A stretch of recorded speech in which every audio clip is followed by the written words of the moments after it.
gather on this night of this Holy Week, surrounded by the symbols of the events of that week, the cross, the rooster, the sack of coins, the stone, the Last Supper. And as we have these symbols before us, we enter ourselves in spirit into this week as we join together in prayer. So will you pray with me? I will walk in the wind to meet you, Jesus, to let you wash my feet. I don't want to. I would rather stay here in the warm, away from your towels and water and offers of forgiveness. For I know what you mean, what you ask, what you give. But I will come, for I cannot stay here alone, and I cannot run elsewhere, for I know that you are waiting, welcoming. And I know that only you can heal me and hold me. So I will come with empty hands to your supper, empty hands and dirty feet. I will come as your guest, and with water, bread, and wine, you will make me whole and set me free to serve you. Amen.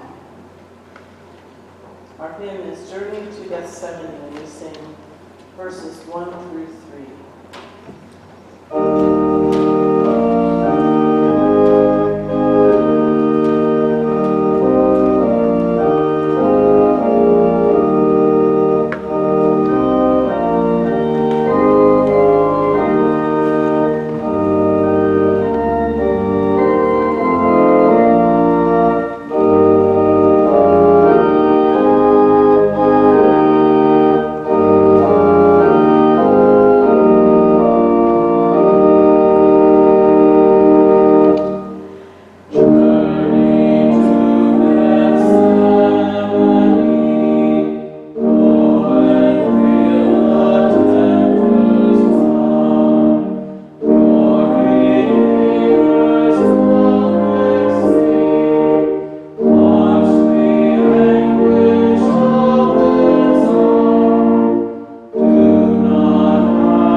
Our first reading is from Exodus 12, 11 through 14. This is how you shall eat it: your loins girded, your sandals on your feet, and your staff in your hand. And you shall eat it hurriedly. It is the Passover of the Lord. For I will pass through the land of Egypt that night, and I will strike down every firstborn in the land of Egypt, both human beings and animals, on all the gods of Egypt, I will execute judgments. I am the Lord. The blood shall be a sign for you on the houses where you live.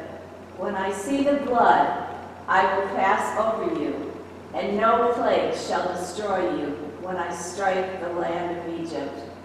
This day shall be a day of remembrance for you. You shall celebrate it as a festival to the Lord. Throughout your generations, you shall observe it as a perpetual ordinance.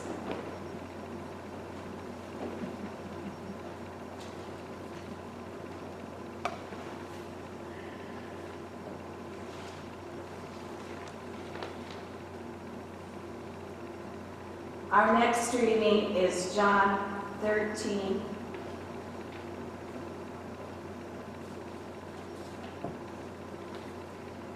One through 17. Now before the festival of the Passover, Jesus knew that his hour had come to depart from this world and go to the Father. Having loved his own who were in the world, he loved them to the end. The devil had already put it into the heart of Judas, son of Simon Iscariot, to betray him. And during supper, Jesus, knowing that the Father had given all things into his hands, and that he had come from God and was going to God, got up from the table, took off his outer robe, and tied a towel around himself. Then he poured water into a basin and began to wash the disciples' feet and to wipe them with the towel that was tied around him. He came to Simon Peter, who said to him, Lord, are you going to wash my feet? Jesus answered, You do not know now what I am doing, but later you will understand. Peter said to him, You will never wash my feet. Jesus answered, Unless I wash you, you have no share with me. Simon Peter said to him, Lord, not my feet only, but also my hands and my head. And Jesus said to him, One who has bathed does not need to wash except for the feet, but is entirely clean. And you are clean, though not all of you. For he knew he was to betray him. For this reason he said, Not all of you are clean. After he had washed their feet, had put on his robe, and had returned to the table, he said to them, Do you know what I have done to you? You call me teacher and Lord, and you are right, for that is what I am. So if I, your Lord and teacher, have washed your feet, you also ought to wash one another's feet. For I have set you an example, that you also should do as I have done to you. Very truly, I tell you, servants are not greater than their master, nor are messengers greater than the one who sent them. If you know these things, you are blessed if you do them.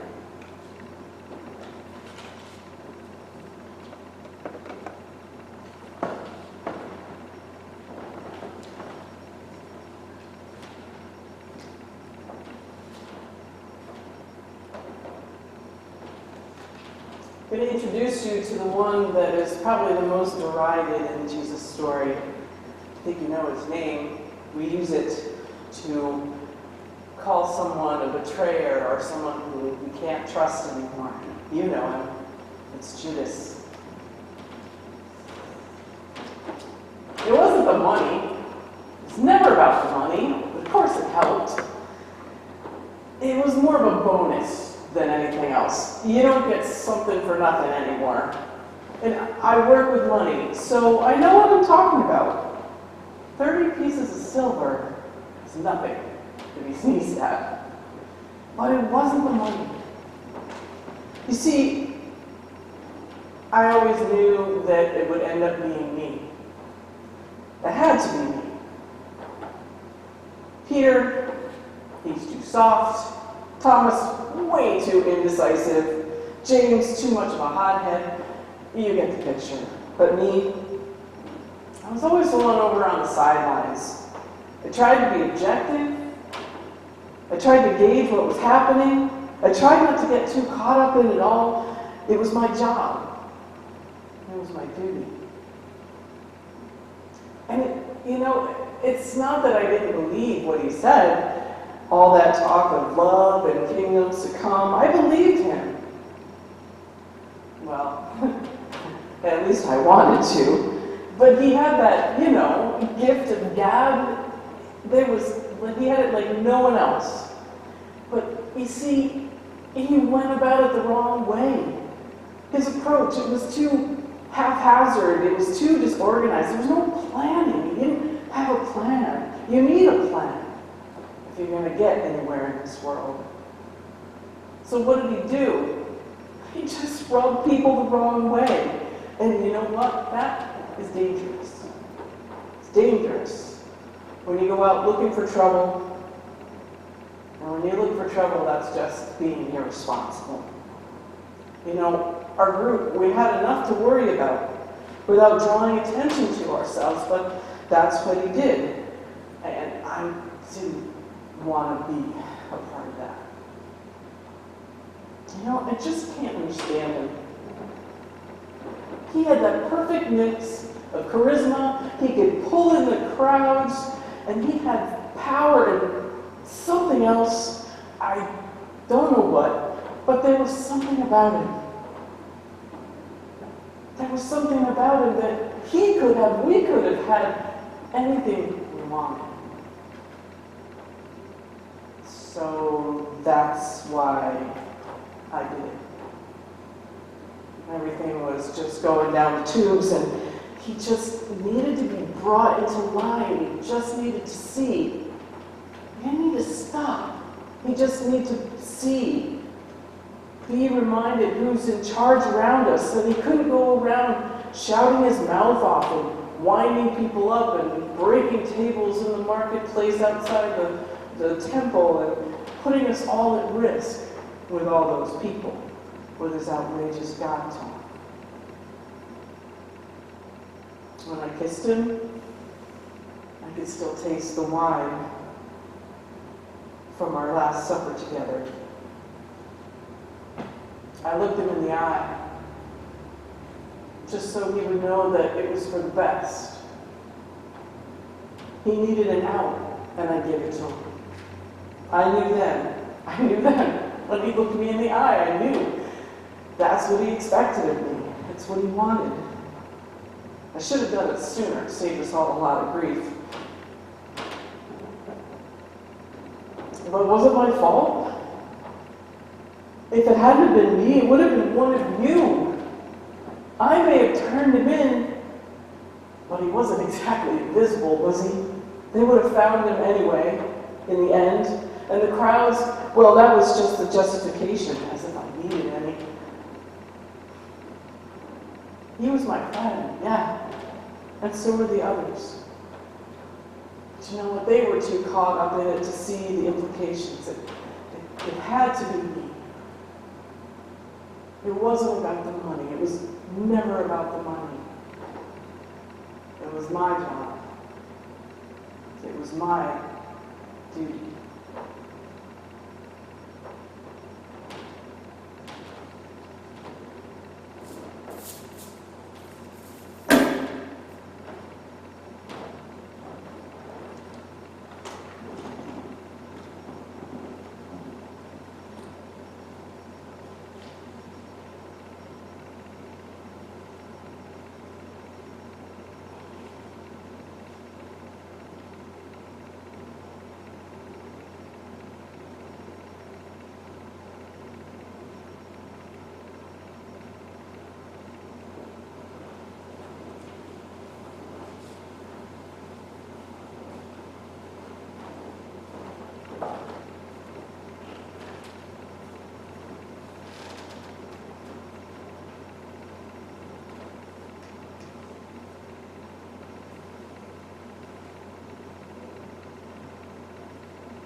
wherever we are gathered, alone at home or surrounded by family, we can place our own food and drink or open our empty hands as we come to observe the Last Supper in diaspora, in separation. So let us pray. Because you, O God, have been faithful to us, we will be faithful to Jesus. He promised to be with those who met in his name, and here we are. He said that in the communion of bread and wine, he would be present to us as we remember him. And so we pray that you would send now your Spirit among us and upon our empty hands and the representatives of bread and cup, that we may taste and see your goodness, be embraced by your love, and be engaged in your service. So hear us as we join our voices in the prayer that Jesus taught us, saying, Our Father, who art in heaven, hallowed be thy name. Thy kingdom come, thy will be done, on earth as it is in heaven. Give us this day our daily bread, and forgive us our debts, as we forgive our debtors. And lead us not into temptation, but deliver us from evil. For thine is the kingdom, and the power, and the glory forever. Amen. As Jesus did, so we do. We break bread.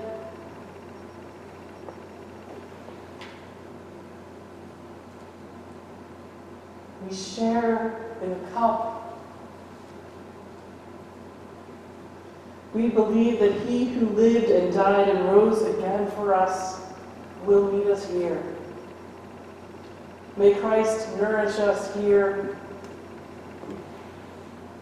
so that we who try to follow him and walk in his way, we who gather alone or in small groups around his table, even if in our hearts, that we may be nourished in body and soul for the journey ahead. And these gifts Christ comes to us with love from God, and they are the gifts of God for the people of God. Take of the bread. Drink of the cup. Remember those times that we have shared together, that we have shared at the table with Christ. And so we share it now. Feed on him in your hearts by faith with thanksgiving.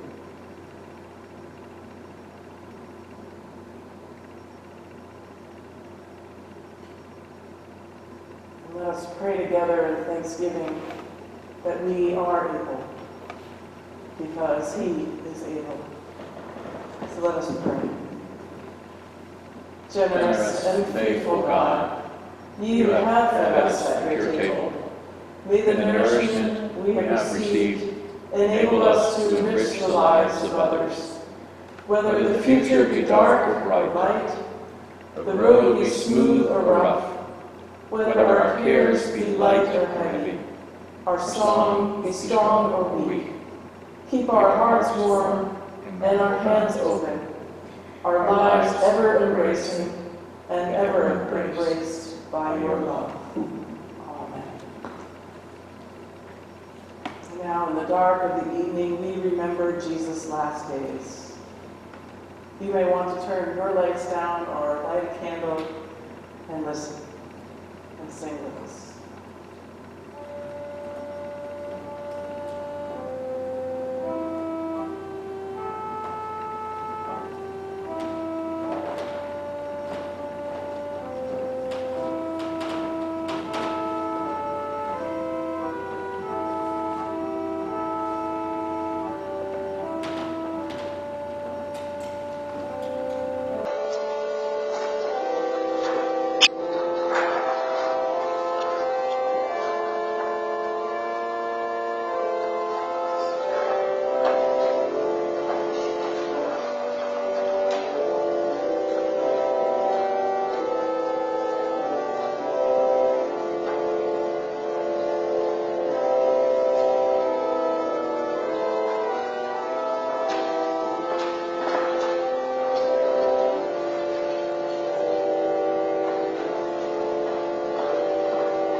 When Jesus finished saying these things, he told his disciples, "You know that Passover comes in 2 days. That's when the Son of Man will be betrayed and handed over for crucifixion." And at that very moment, the party of high priests and religious leaders was meeting in the chambers of the chief priest named Caiaphas, conspiring to seize Jesus by stealth and kill him. They agreed that it should not be done during Passover week. "We don't want a riot on our hands," they said.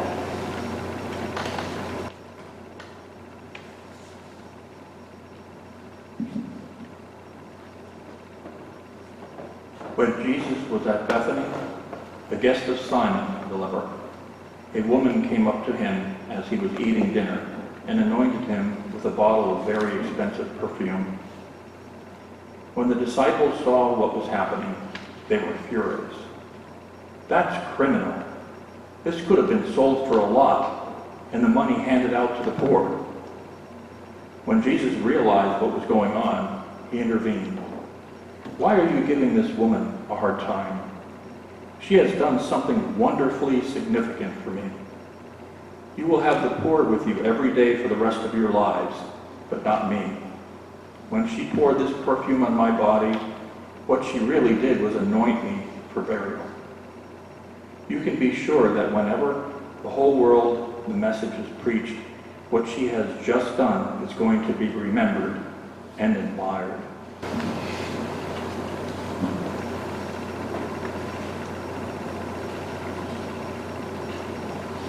That is when one of the 12, the one named Judas Iscariot, went to the cabal of high priests and said, "What will you give me if I hand him over to you?" They settled on 30 silver pieces. He began looking for just the right moment to hand him over.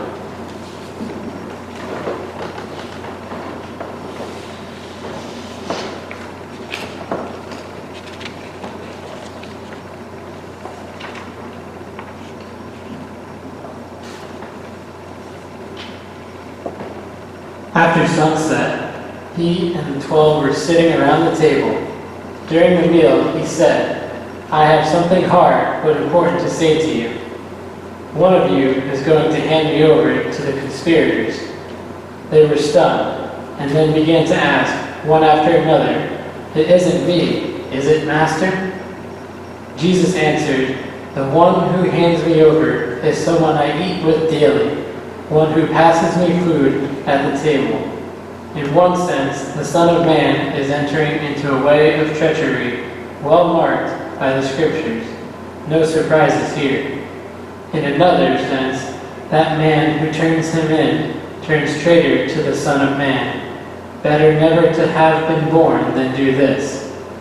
Then Judas, already turned a traitor, said, "It isn't me, is it, Rabbi?" Jesus said, "Don't play games with me, Judas."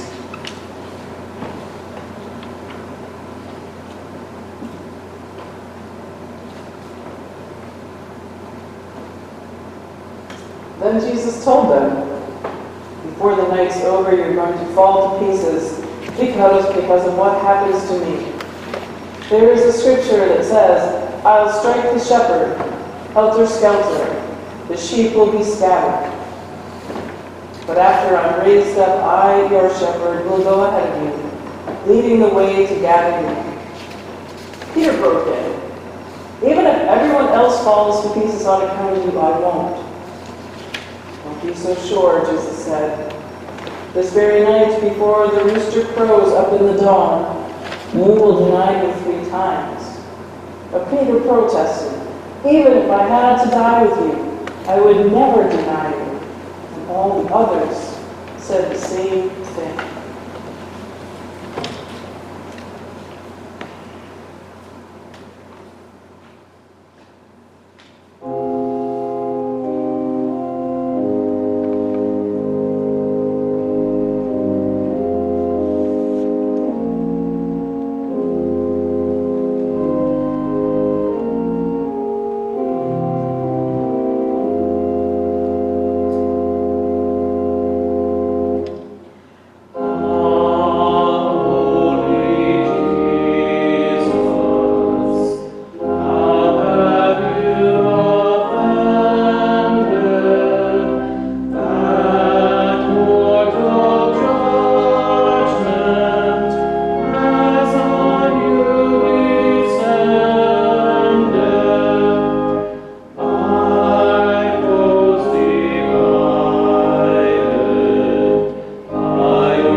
They came to an area called Gethsemane.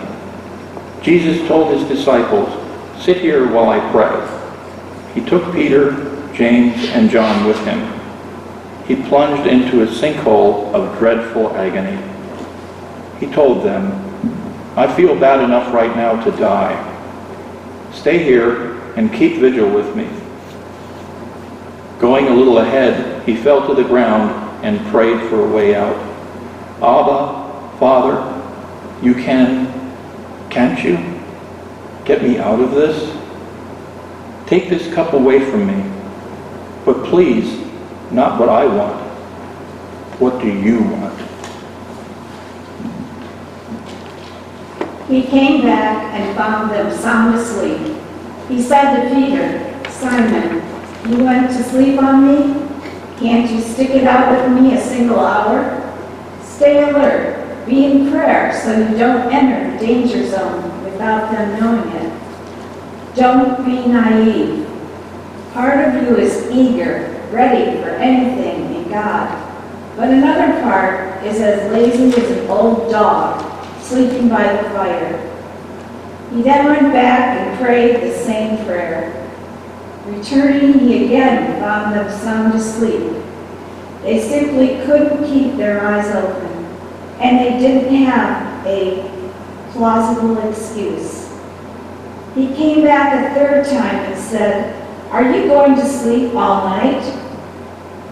No, you've slept long enough. Time's up. The Son of Man is almost about to be betrayed into the hands of sinners. Get up. Let's get going. My betrayer has arrived."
No sooner were the words out of his mouth when Judas, the one out of the 12, showed up, and with him a gang of ruffians sent by the high priests, religious scholars, and leaders, brandishing swords and clubs. The betrayer had worked out a signal with them. "The one I kiss, that's the one. Seize him. Make sure he doesn't get away." He went straight to Jesus and said, "Rabbi," and kissed him. The others then grabbed him and roughed him up. One of the men standing there unsheathed his sword, swung, and came down on the chief priest's servant, lopping off the man's ear. Jesus said to them, "What is this, coming after me with swords and clubs as if I were a dangerous criminal? Day after day I've been sitting in the temple teaching, and you never so much as lifted a hand against me. What you in fact have done is confirm the prophetic writings." All the disciples cut and ran.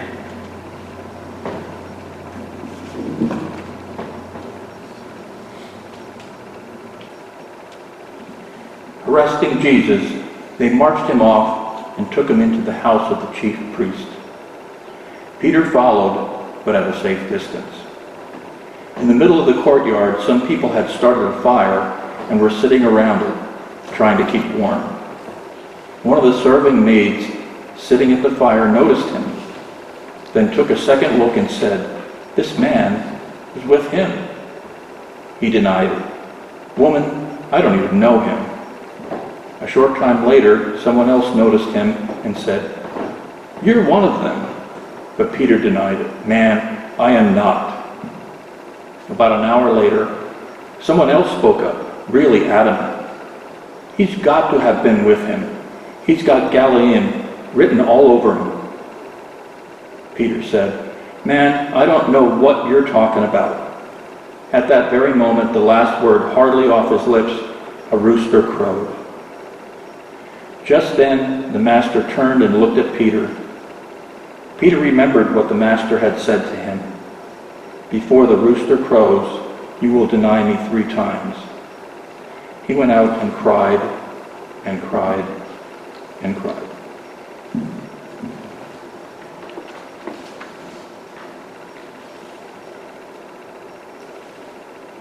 Then they all took Jesus to Pilate and began to bring up charges against him.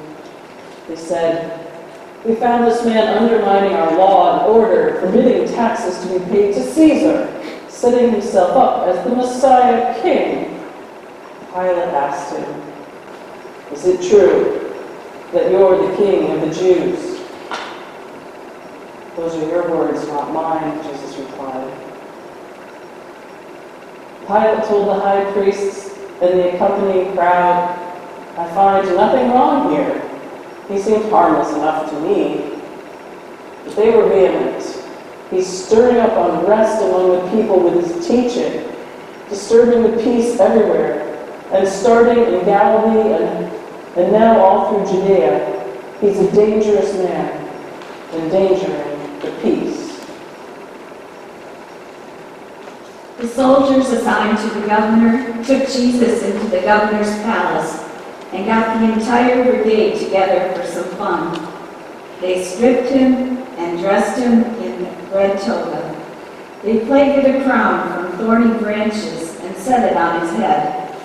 They put a stick in his right hand for a scepter. Then they knelt before him in mocking reverence. "Brave King of the Jews," they said. "Bravo!" Then they split on him and hit him on the head with a stick. And when they had their fun, they took off the toga and put his own clothes back on him. Then they proceeded out to the crucifixion.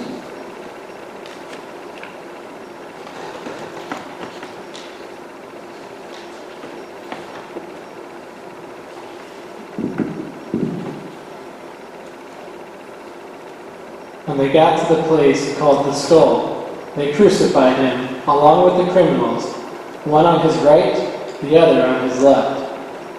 Jesus prayed, "Father, forgive them. They don't know what they're doing." One of the criminals, hanging alongside, cursed him, "Some Messiah you are. Save yourself. Save us." But the other one made him shut up. "Have you no fear of God? You're getting the same as him. We deserve this, but not him. He did nothing to deserve this." Then he said, "Jesus, remember me when you enter your kingdom." He said, "Don't worry, I will. Today you will join me in paradise." By now it was noon. The whole earth became dark, the darkness lasting 3 hours, a total blackout. The temple curtain split right down the middle. Jesus called loudly, "Father, I place my life in your hands." Then he breathed his last.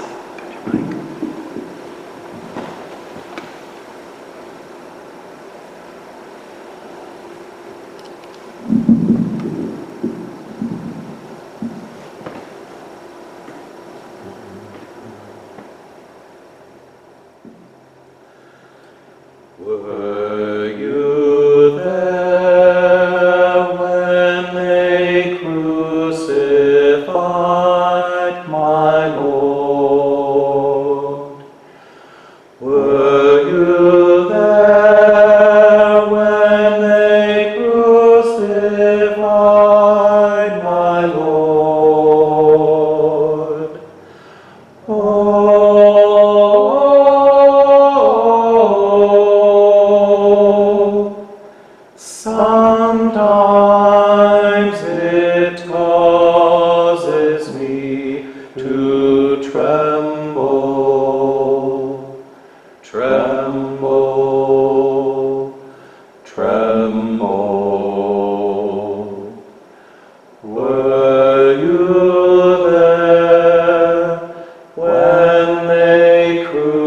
crucified.